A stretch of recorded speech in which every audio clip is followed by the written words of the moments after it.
اس کہانی میں زہرا کا گھر بار ہے، ان کا بیٹا جو جنت کا سردار ہے، مرکزی اس کہانی کا کردار ہے، اس کا ایک بھائی ہے جو علمدار ہے، تم تصور میں مت چلو، کربلا کی کہانی سنو، کربلا کی کہانی سنو۔ حسبنا اللہ ونعم الوکیل، نعم المولا ونعم النصیر، ما شاء اللہ لا حول ولا قوۃ الا باللہ العلی العظیم۔ رب اشرح لی صدری ویسر لی امری واحلل عقدۃ من لسانی یفقہوا قولی۔ فاعوذ باللہ من الشیطان اللعین الرجیم، بسم اللہ الرحمن الرحیم، وبہ نستعین وہو خیر الناصر ومعین۔ الحمد للہ رب العالمین باری الخلائق اجمعین، الصلاۃ والسلام علی اشرف الانبیاء والمرسلین وعلیہ الطیبین الطاہرین المعصومین، سیما بقیت اللہ فی الارضین، روحی وارواح العالمین لتراب مقدمہ الفداء الحجت القائم المہدی الذی ببقائہ بقیت الدنیا وبیمنہ رزق الورا وبوجودہ ثبتت الارض والسماء۔ اما بعد، قال رسول اللہ صلی اللہ علیہ وآلہ وسلم، ان الحسین مصباح الہدیٰ و سفینۃ النجات۔ معزز و مکرم ناظرین، کربلائی پیغام کے ساتھ ہمارا یہ دوسرا پروگرام، جس میں ہم کوشش کریں گے کہ واقعہ کربلا کے بعد ہونے والے ان حوادث کو آپ کے سامنے جستہ جستہ پیش کریں کہ جن میں کچھ پیغامات مضمر ہیں جو دین اسلام کی بقا کا باعث ہیں۔ ایسے کردار پیش کریں کہ جو آج کے دور میں بھی اسلام کی تقویت کے باعث ہیں، اسلام کی ان تعلیمات کو جن پر اس معاشرے نے عمل نہ کر کے انہیں مردہ بنا دیا، ان کی زندگی کا باعث ہیں۔ گزشتہ پروگرام میں ہم نے 11 محرم کی بات کی تھی، جس وقت عمر بن سعد نے اسیران آل محمد کو روانہ کیا، اور یہ بات بھی تاریخ میں واضح طور پر ہے کہ شہدائے کربلا میں سے منتخب شہداء کے سر ایک خاص جتھے کے ساتھ پہلے ہی کوفہ روانہ کر دیے گئے تھے۔ اب کربلا سے کوفہ محمد و آل محمد کے یتیم، بیوہ اور بچ جانے والے زخمیوں کا یہ کارواں رسن بستہ حالت میں عالم غربت میں کربلا سے کوفہ کی طرف روانہ ہوتا ہے۔ 11 محرم کو عمر بن سعد کربلا سے روانہ ہوا۔ 12 محرم کو بنی اسد، جیسے کہ آپ جانتے ہیں کہ کربلا سے کچھ فاصلے پر تھے، جنہیں نصرت امام حسین علیہ السلام کی دعوت دی گئی، جناب حبیب ابن مظاہر بھی گئے اور انہیں جا کر امام حسین علیہ السلام کے حوالے سے دعوت نصرت اسلام دی، اور وہ لوگ نصرت اسلام کے لیے آئے بھی، لیکن جب کربلا میں پہنچنے لگے تو عمر بن سعد کے لشکر کے ساتھ جنگ ہوئی، اور یہ لشکر ان پر حاوی آیا اور وہ لوگ اپنے گھروں کو واپس چلے گئے۔ روایات میں یہ بھی ملتا ہے کہ امام حسین علیہ السلام جب 2 محرم کو کربلا پہنچے تھے تو آپ نے بنی اسد کے لوگوں کو ایک پیغام دیا تھا کہ جب ہم روز عاشور قتل کر دیے جائیں تو تم ہماری لاشوں کو دفن کر دینا۔ بہرحال تاریخ کے ان پہلوؤں کو بیان کرنا مقصد امام حسین علیہ السلام بیان کرنے سے زیادہ ضروری نہیں۔ 12 محرم کو بنی اسد آئے اور آ کر انہوں نے شہداء کے لاشوں کو دفن کرنے کے حوالے سے کام کا آغاز کیا۔ جن لاشوں کو بنو اسد نے پہچان لیا ان میں سے ایک لاش سید الشہداء امام حسین علیہ السلام کی تھی،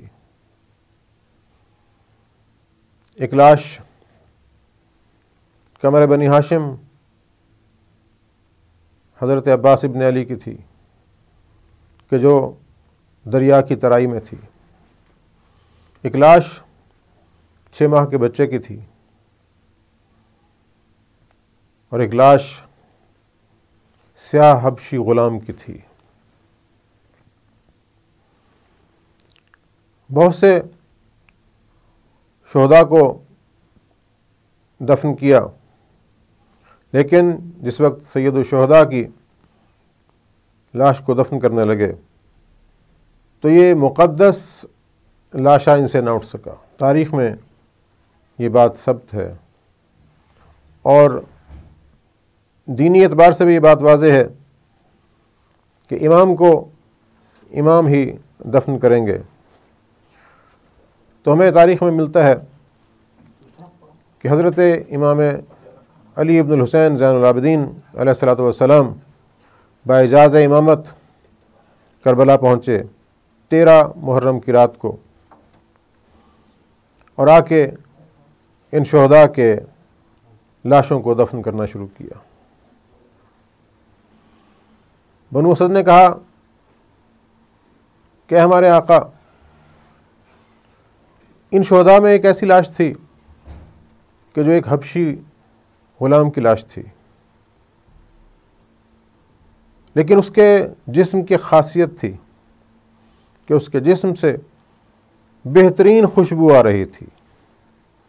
جس نے ہمیں متاثر کیا۔ تو امام نے فرمایا کہ ہاں، واقعاً ایسا تھا کہ یہ جون حضرت ابو ذر غفاری کے غلام تھے۔ حضرت ابو ذر غفاری کی المناک موت کے بعد جون غلامی امیر المومنین میں آ گئے، اور امیر المومنین علی ابن ابی طالب علیہ السلام کی شہادت کے بعد یہی جون امام حسن علیہ السلام کی تولیت میں آ گئے۔ امام حسن علیہ السلام کی شہادت کے بعد یہی جون سید الشہداء کے زیر کفالت رہنے لگے، اور جب روز عاشور آیا یہی جون امام حسین علیہ السلام کے پاس آئے اور دست بستہ عرض کیا کہ اے آقا، اب وہ وقت آ گیا کہ غلام چاہتا ہے کہ اپنی جان آپ پہ فدا کر دے۔ امام نے انتہائی خوبصورت جملہ ارشاد فرمایا۔ امام نے یہ نہیں کہا کہ جان تم غلام ہو، اسلام غلاموں کو عزت دیتا ہے، اسلام غلاموں کی حفاظت کا حکم دیتا ہے، نہیں نہیں، امام نے فرمایا کہ جان، تم نے ہمیں خدمت کا موقع دیا تھا، ہم نے تمہیں خدمت کے لیے رکھا تھا کہ تمہاری خدمت کریں، تم سے خدمت لینے کے لیے نہیں رکھا تھا۔ لیکن عجیب مزاج شناس آل محمد تھے یہ جون، تل ملا کر عرض کرنے لگے کہ ابن رسول اللہ، شاید آپ اس لیے مجھے اجازت نہیں دیتے کہ آپ نہیں چاہتے کہ میرا سیاہ خون آپ کے نورانی خون میں شامل ہو جائے، آپ نہیں چاہتے کہ یہ میرا بدبودار جسم آپ پر قربان ہو جائے۔ تو جب جون نے اخلاص و محبت کے اس معیار پر بات کی تو میرے بابا حسین نے جون کو اذن شہادت دیا، اور جب جون مرتبہ شہادت پا چکے اور امام حسین علیہ السلام جون کی لاش پر پہنچے اور جا کے جون کے سر کو اپنے گود میں رکھا تو اس لمحے امام علیہ السلام نے دعا کی کہ اللہ جون کے جسم کو نورانی بنا دے، اس کے جسم کو خوشبودار بنا دے۔ امام زین العابدین علیہ السلام نے بنو اسد سے فرمایا کہ یہ میرے باپ کی خشک ہونٹوں سے کی گئی دعا کا اثر تھا کہ خدا نے جون کے جسم کو خوشبودار بنا دیا۔ غرض امام علیہ السلام مقامات کی نشاندہی کرتے ہیں کہ اس مقام پر علی ابن الحسین الاکبر کو دفن کیا جائے، اس مقام پر علی اصغر کو دفن کیا جائے۔ پھر آپ نہر کے کنارے اپنے چچا عباس کو دفن کرنے کی جگہ پر گئے۔ امام حسین علیہ السلام کے لیے زمین کو کھولا گیا، قبر تیار ملی۔ امام علیہ السلام نے اپنے ہاتھوں سے اپنے بابا کو دفن کیا۔ جب قبر کو برابر کر چکے تو اپنے ہاتھ سے قبر پر لکھا ھذا قبر حسین ابن علی قتلت شانہ، کہ یہ حسین ابن علی کی قبر ہے جسے بھوکا اور پیاسا قتل کر دیا گیا۔ امام زین العابدین علیہ السلام اپنا اس فریضہ امامت کو ادا کرنے کے بعد باعجاز امامت پھر کوفہ پہنچے۔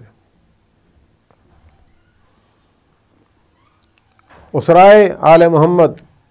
یتیمان آل محمد قیدیوں کی صورت میں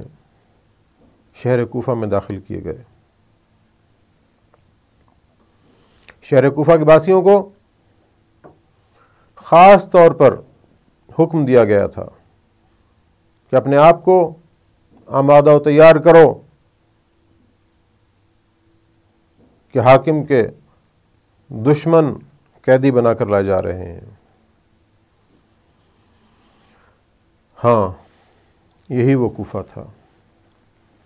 جس میں علی امیر المومنین کچھ عرصہ بحیثیت حاکم موجود تھے، جس میں امیر المومنین علیہ السلام کے اہل خانہ بھی اسی کوفہ میں مقیم تھے۔ یہ کوفہ کوئی قدیم شہر نہ تھا۔ بعد از پیغمبر جب دوسری خلافت میں فارس کے حوالے سے جنگ ہوئی تو اس وقت لشکر اسلام کو اس جگہ آباد کر دیا گیا۔ یہاں ایک چھوٹی سی پہاڑی تھی جسے کوفان کہتے تھے، اس کی نسبت سے اس کا شہر کا نام کوفہ پڑا۔ یعنی ایک فوجی چھاونی تھی جس میں مختلف علاقوں سے تعلق رکھنے والے فوجی تھے، انہوں نے یہاں رہائش اختیار کی اور اس انداز سے یہ شہر بسا۔ امیر المومنین علی ابن ابی طالب علیہ السلام اس لیے کوفہ میں تشریف لائے کہ جس وقت بصرہ کی بغاوت اور شام کی بغاوتیں اسلام کو کمزور کرنے کے لیے سر اٹھا رہی تھیں تو آپ مدینہ رسول سے نکلے، کوفہ کو اپنا دارالخلافہ قرار دیا اور تقریباً 4 ساڑھے 4 سال آپ نے یہاں قیام فرمایا۔ اس قیام میں بھی نصف سے زیادہ عرصہ جنگوں میں لگا۔ یہاں کے افراد مختلف علاقوں سے تھے، یمنی قبائل تھے، ترک قبائل تھے، فارس سے تعلق رکھنے والے غلام تھے اور کچھ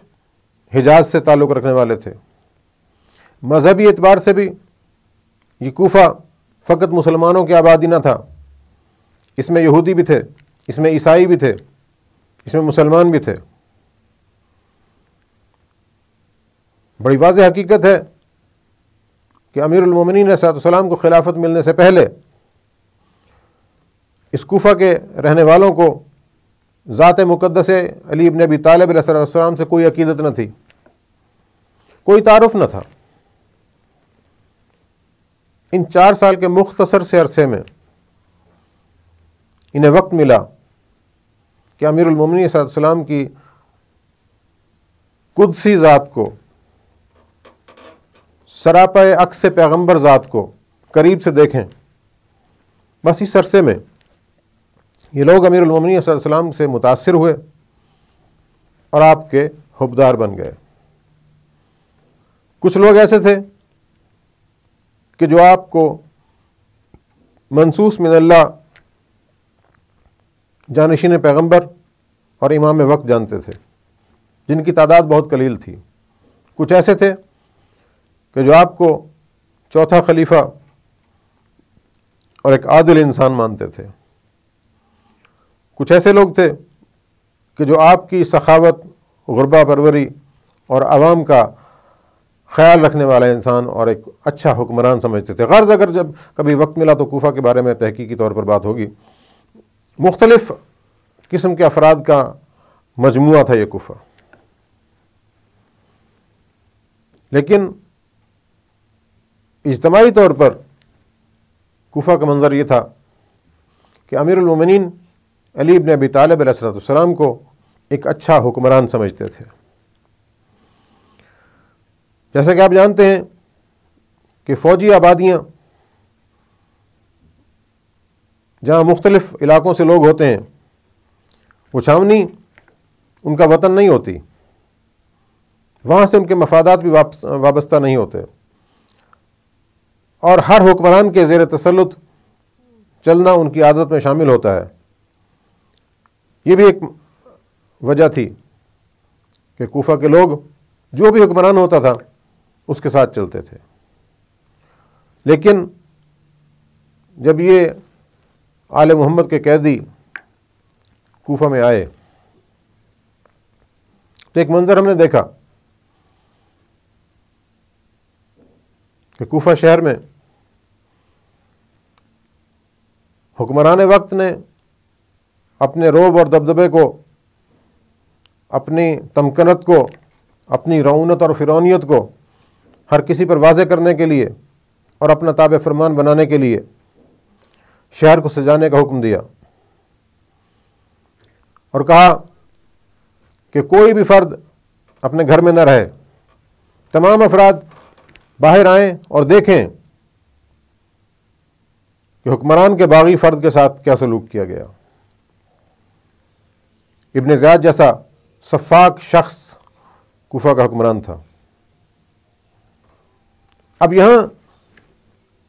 آل محمد نے مصطفی تعلیمات کے مطابق، کردار نبوی کے مطابق اپنا تعارف کرانا تھا اور بتانا تھا کہ ہم کسی مقصد کے لیے ہیں، ہم نے اس مقصد کو عزیز رکھنا ہے۔ اور ایک منظر ایسا آیا کہ کوفہ کے لوگ ان قیدیوں کی بھوک اور پیاس سے متاثر ہو کر ان کے لیے پانی اور کھجوریں لائے، اور کھجوریں ان کی طرف پھینکنا شروع کیں۔ اور تاریخ میں یہ بات بھی ہے، یہ منظر بھی واضح ہے کہ ایک بچے نے کھجور اٹھائی اور اپنے منہ میں ڈالی، لیکن محافظہ اسلام جناب زینب کبریٰ صلوات اللہ وسلم علیہا آگے بڑھیں اور آ کے بچے کے منہ سے اس کھجور کو نکال دیا، اور صدقے کی کھجوریں پھینکنے والے فرد کی طرف دیکھ کر مخاطب ہوئیں، الصدقہ تو علینا حرام، اے صدقہ پھینکنے والے تو جان لے کہ صدقہ ہم پر حرام ہے۔ یہ ایک جملہ ہمدردی حاصل کرنے کے لیے نہیں تھا، یہ بتانے کے لیے تھا کہ جو قیدی ہیں یہ محمد مصطفیٰ کے جگر گوشے ہیں، یہ وہ ہیں کہ جن پر خدا نے صدقہ کو حرام قرار دیا ہے۔ یہ تمہاری طرح عام افراد نہیں ہیں، یہ محافظین اسلام ہیں، اسلام کی تعلیمات کو بچانے کے لیے آئے ہیں۔ تمہیں پتہ ہونا چاہیے کہ ان پر خدا نے صدقہ حرام قرار دیا ہے۔ یہ اس انقلاب کی ابتدا تھی کہ جس نے بعد کے زمانے میں کوفہ کے حالات کو پلٹ کے رکھ دیا۔ جب کوفہ والوں نے دیکھا کہ آج ہم دیکھ رہے ہیں کہ یہ وہ لوگ ہیں جن پر اللہ نے صدقہ حرام قرار دیا ہے، تو ہم صدقہ کھاتے ہیں، ان پر خدا نے صدقہ حرام قرار دیا، تو اس سے مراد یہ ہے کہ یہ خاص افراد ہیں محمد مصطفیٰ کے گھرانے کے۔ اب جو کوئی بھی ہو